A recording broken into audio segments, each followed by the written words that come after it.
Hello everyone and welcome back to my channel. This is part 4 of Unit 5 Class 10th Banking and Insurance, and here in this video I am going to discuss various types of marine insurance policies.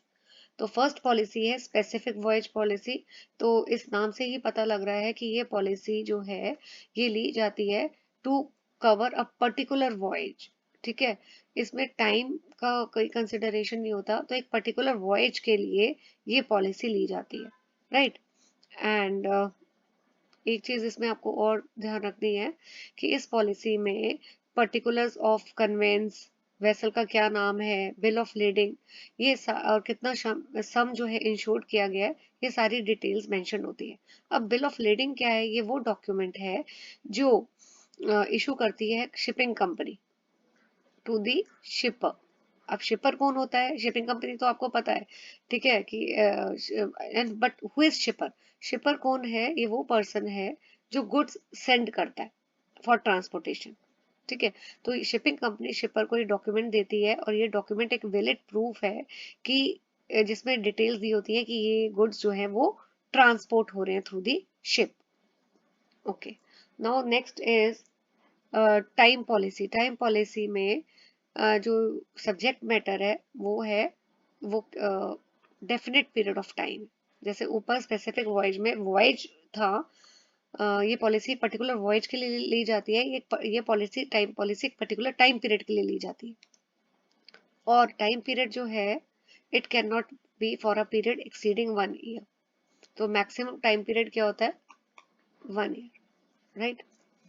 Then mixed policy. Mixed policy वो है जिसमें कुछ voyage और कुछ time policies के elements होते हैं, right.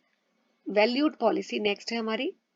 Valued policy, यहाँ पे जो वैल्यू है, ठीक है, this is a policy in which value of the subject matter insured, यानी अगर आप जो भी चीज इंश्योर्ड करा रहे हो, जैसे गुड्स इंश्योर्ड कराए हैं, उसकी वैल्यू पहले से ही इंश्योरेंस कंपनी और पॉलिसी होल्डर जो है वो पहले ही डिसाइड कर लेते हैं, एग्री कर लेते हैं कि ये वैल्यू रहेगी इन गुड्स की। जो भी गुड्स इंश्योर कराए जा रहे हैं अंडर मैरिन इंश्योरेंस, इस गुड्स की जो वैल्यू है वो पहले ही एग्री हो जाती है। नाउ नेक्स्ट इज ओपन और अनवैल्यूड पॉलिसी। यहाँ पे जो वैल्यू है गुड्स की वो पहले से स्पेसिफाइड नहीं होती, ठीक है।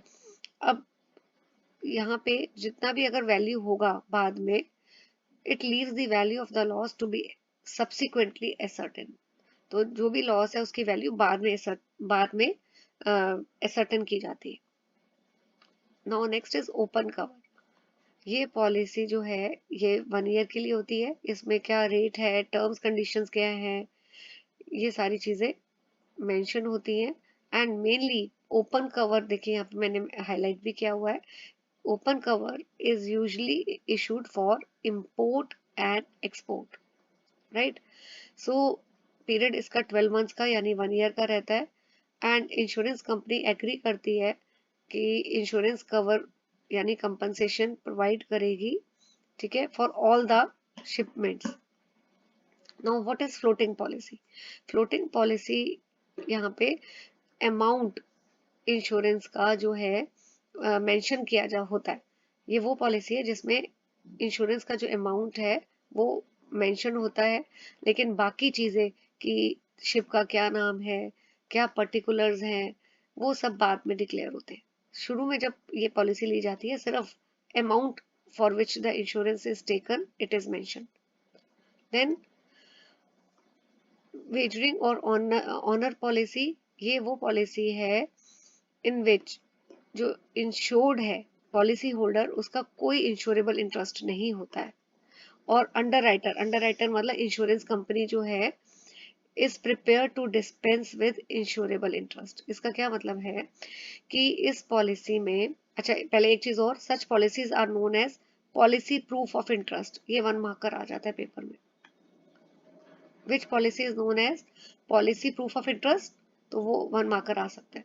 ये जो पॉलिसीज है बेटा, ये it is based on trust. Insured और इंश्योरेंस कंपनी के बीच में जो ट्रस्ट के ऊपर ये वाली पॉलिसी डिपेंड करती है कि उन दोनों इंश्योरेंस कंपनी जो है इट नेवर बेसिकली डिमांड दी और ask for insurable interest.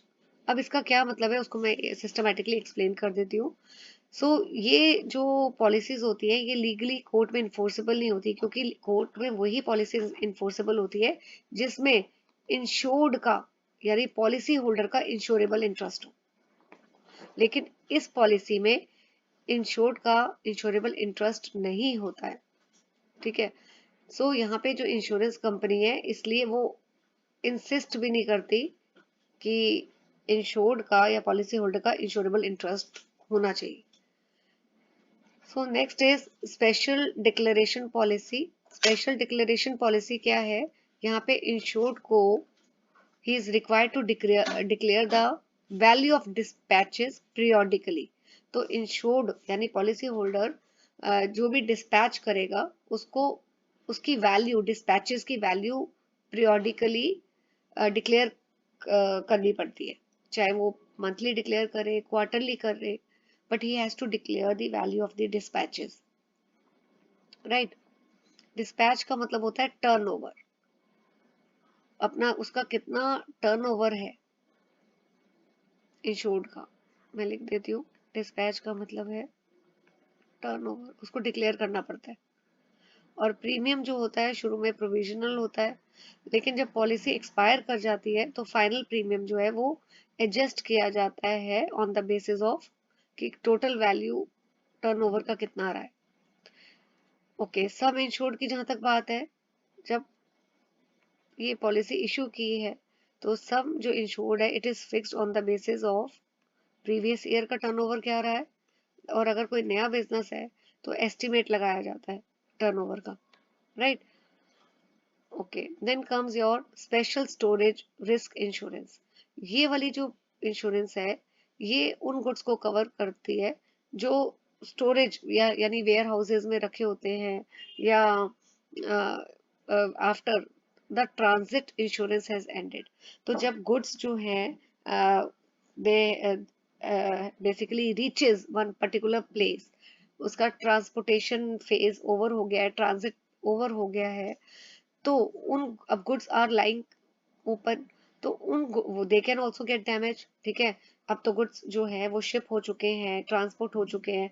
Now when they are remove from the ships and they are lying, तो goods are exposed to various kind of risk even after they have been shipped or transmitted।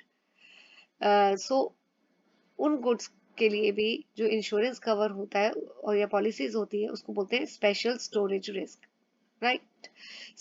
ये जो insurance है ये it is granted with open policy और special declaration policy. Independently operate नहीं करते, right?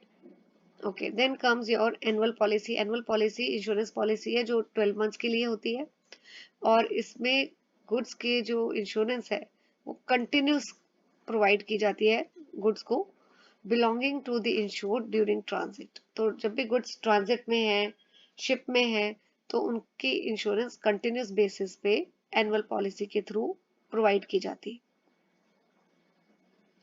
After this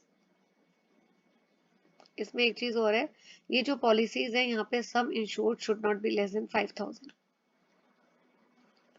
then comes duty insurance. Duty insurance क्या है? इसमें कौन सी कस्टम ड्यूटी कवर होती है जो गुड्स पे की जाती है। कौन से गुड्स पे? जो इंपोर्ट हो रहे हैं under the Indian under the custom act. तो कोई भी गुड्स अगर इंपोर्ट हो रहे हैं उसमें कस्टम ड्यूटी पे की जाती है, तो ड्यूटी इंश्योरेंस उस कस्टम ड्यूटी को कवर करती है, राइट? ओके, तो देन कवरेज ड्यूटी लॉस क्या होता है? ये पॉलिसी जो है और क्या कवर करती है? कोई भी custom duty, loss of custom duty, it is also covered by this particular duty insurance policy.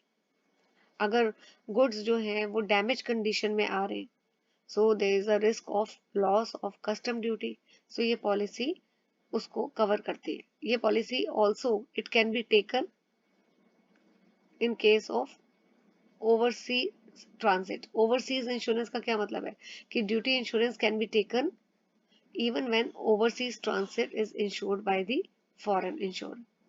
तो ये टाइप्स ऑफ पॉलिसी ज्यादा डिटेल में नहीं करना है, पर आपको इनके नाम और वन ब्रीफ लाइन आपको पता होनी चाहिए, right? Now comes motor vehicle insurance. This I am going to cover in the next video. Till then, stay tuned to my channel.